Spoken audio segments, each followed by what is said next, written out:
Bismillah, alhamdulillah. I'd like to thank everybody for sticking around to witness this beautiful moment of a person, in a sense, being reborn. That when a human being, he comes to the realization that it's a time in my life that I have to ponder and think, what's the purpose of my life? Why am I here?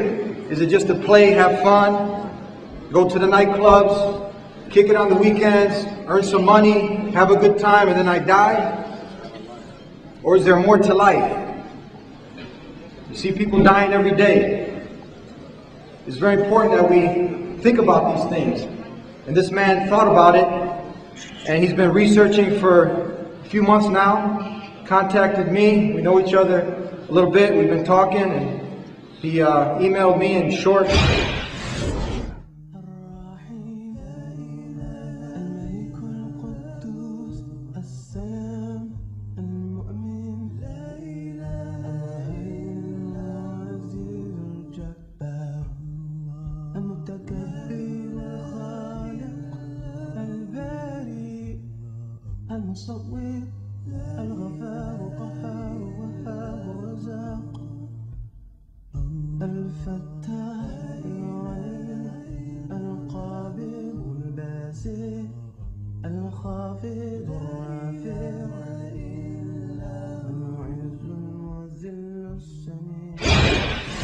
Paraphrasing his email, that he was once a Christian, but he always had this in the back of his head, the confusion of the power that's supposed to be given to the Creator being given to somebody else. It didn't make sense.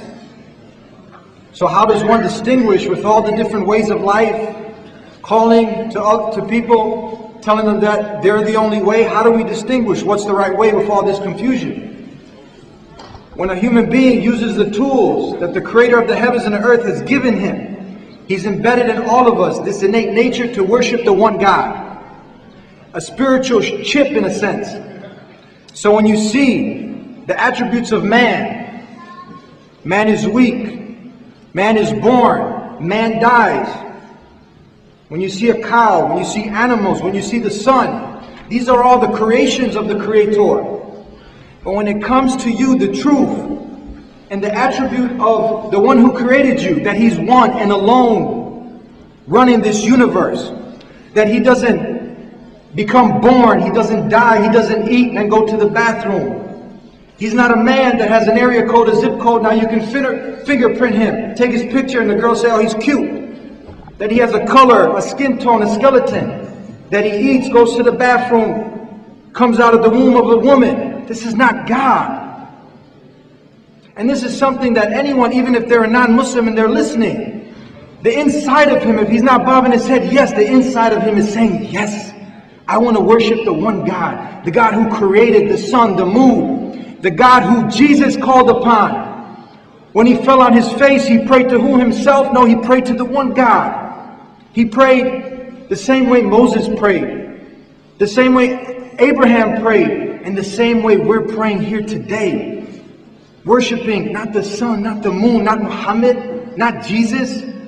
We're worshiping the same way all the messengers of God, they worship. And when our new brother here, when he investigated this, he took the time out of his busy schedule. He's an architect. He's a professional. And he trains the body and the mind. And he says, man, my soul, I need to look into this a little more.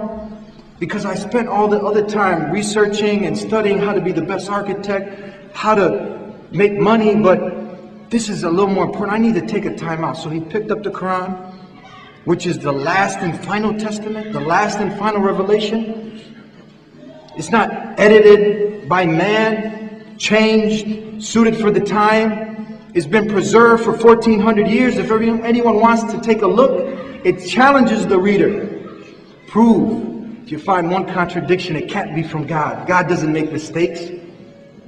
So this book that has been preserved, that was revealed over a span of 23 years in the Arabic, the original.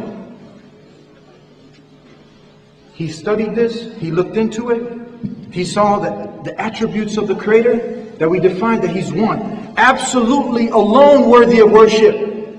Not worshiping the creation, but worshiping the Creator. he acknowledged this. In the same way that this shahada, this testimony, is nothing new. This is something that if you were living during the time of Jesus, as what we have allegedly attributed to Jesus, because we know we don't have the past books, they've been changed, we don't have the originals. But what we have today, we see Jesus, peace be upon him, saying, this is life eternal, that they may know you, the only true God, and Jesus who you have sent. So if you were living during the time of Jesus, you had to follow him. He was the way, the truth, and the light. He was a messenger teaching you how to get close to God. But he didn't call you to worship him. None of the messengers called on the people to worship themselves.